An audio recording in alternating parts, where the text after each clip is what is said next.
What's up everyone, how's it going? Welcome back with me Nathan. So today, we finally got GPT-5 released by OpenAI. And it definitely looks quite good, which is why I want to talk about it in this video. So here's the announcement post. It's the smartest, fastest, and most useful model yet, with built-in thinking that puts expert-level intelligence in everyone's hands. So first of all, there are 5 variants of GPT-5. Here, there are 4 versions listed by OpenAI. There's GPT-5, GPT-5 Mini, Nano, and Chat model. There's actually one more version called GPT-5 Pro, but it's not yet available for now. GPT-5 is the main model. It's focused on coding and agentic use cases, and aims to be the best model for all kinds of tasks. This is the model that you will want to use in an agentic coding system such as Cline, Kilocode, and many others. All their models have 400k context window, which is still lower than Gemini model's 1 million context window, but at least it's better than Sonnet, which has 200k window. Now for the pricing, the GPT-5 model costs $1.25 per million input and $10 per million output. This is pretty nice as it's cheaper than Sonnet 4 pricing, as you can see on the screen here. The GPT-5 models have thinking and non-thinking variants, so I think you can turn off its reasoning mode when you want to.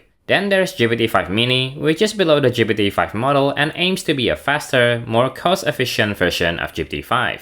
It's great for well-defined tasks and precise prompts. It also has the same context window, and it also supports reasoning. The pricing for it is also pretty good. It costs about 25 cents for input and $2 for output, which is very affordable for sure. And then the GPT-5 Nano is the smallest model. It's the fastest and cheapest version, and they say it's great for summarization and classification tasks. It costs only 5 cents for input and 40 cents for output. And finally, there's the GPT-5 Chat model, which points to the GPT-5 snapshot currently used in ChatGPT. So GPT-5 Chat is basically just GPT-5 with some fine-tuning for chatting preferences and adding some personality to the model. So yeah, these are the models that have been published by OpenAI. We basically get 3 main models that we can use, which are GPT-5, GPT-5 Nano, and Mini. Back in the announcement post here, they say that GPT-5 is our strongest coding model to date. It shows particular improvements in complex front-end generation and debugging larger repositories. It can create beautiful and responsive websites, apps, and games, with an eye for aesthetic sensibility in just one prompt. And then here are some demos from the announcement. There is a jumping ball runner game here, so let's try it out.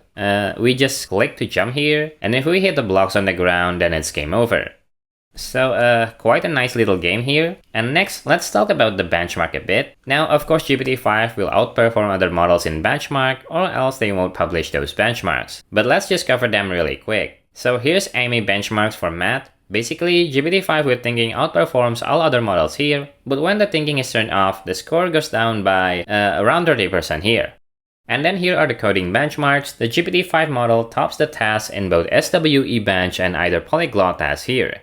You can see the rest of the details in this announcement post. I will link it in the description as well. For now, let's use GPT-5 and see how good it runs as a coding agent. Now before we get into the fun part, let's give a quick shout out to ByteRover, the sponsor of this video. ByteRover is a powerful tool that enables you to share project contacts and key important knowledge across IDEs, projects, and teams. This means when someone starts a new conversation, the agent doesn't begin from scratch. It remembers what your team has already discussed and project progress, so you don't have to keep re-explaining it to the AI. You can think of ByteRover as a unified memory layer that connects all your AI coding agents and makes them smarter together. For example, you might start coding in Cursor, describing a project brief. The next day, a teammate could jump in with a new conversation, and instead of starting over, the agent already knows the project progress. With ByteRover, all that knowledge is saved and shared even across IDEs. So conversations in Cursor can be picked up in Windsurf, GitHub Copilot, Cloud Code, or any supported environment your team uses. And if your team prefers open source tools, ByteRover recently launched Cyper, an open source memory layer that you can plug into your IDE with zero configuration. Here's a quick demo in Cloud Code. Cyper automatically stores and fetches workflows, bug fixes, and feature plans from your code base in real time, enabling Cloud Code to instantly understand the project as if it has been working on the project for a long time. Whether you're working solo or across a dev team, both ByteRover and Cyper are designed to make your coding agents more intelligent and useful. Check out the link in the description to try ByteRover today. It's completely free to get started.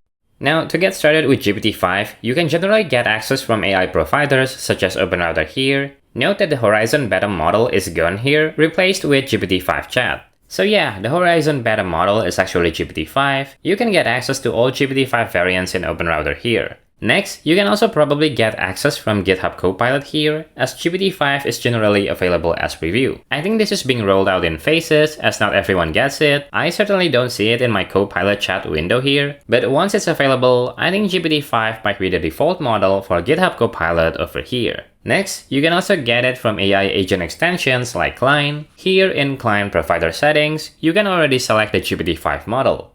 So you can start using it for coding with Cline. And it's also available in other agents like root code and kilocode. So if I open my kilocode tab here, and then edit the provider, click the model dropdown, and then search for OpenAI, and there's the GPT-5 model. So let's select this model and run it for a test. Here, I will ask the AI to create a landing page for a SaaS company offering web analytics tools. This is the same prompt that I used for testing GPT-OSS, so we can compare it later. Now GPT-5 has started processing the request, and I will skip a bit to when the generation is finished. Alright, so GPT-5 took about 2 minutes for reasoning and processing the request before actually writing the code on the HTML file over here. Seems it really took its time before answering, and I don't know if I can turn off the thinking mode. I will check it out later. And here the generation is finally completed, so let's open the browser and see the result.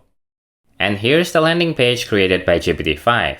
It looks much better than the one generated by GPT-OSS, but one thing I noticed is the button on the top right corner here is off. I think it should have black color for the text like this button on the hero section. Next, there are some features section, and then the pricing page over here, and then we have some customer reviews, and then the facts section which uses accordions, and then a call to action and filter over here. So I think this generation is indeed better than the one created by GPT-OSS. Now here's the result from GPT-OSS yesterday. It looks like a starter template, and it also has missing images. And yeah, I think GPT-5 result is definitely better.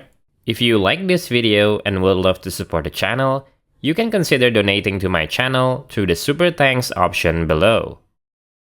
Or you can consider joining my YouTube membership, where you can use this channel's emojis, get early access to new videos, plus a lot more. So overall, that's it for GPT-5. It's generally available for you to try in coding agents. Later, it will probably be also available in GitHub Copilot. I hope it's the default model because it seems promising.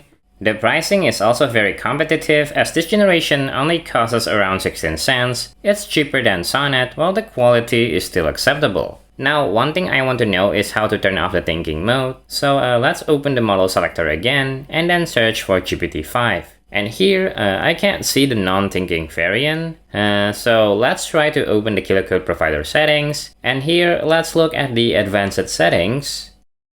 There seems to be no option to turn off the thinking mode. So yeah, I guess there's nothing we can do here. If you find out how to turn off the thinking mode, let me know in the comments below. And we'll probably make another video after doing a complete task on this model. For now, I would just say GPT-5 has the potential to replace Sonnet 4 as the main driver for coding agents. But of course, we will see how it turns out, so stay tuned.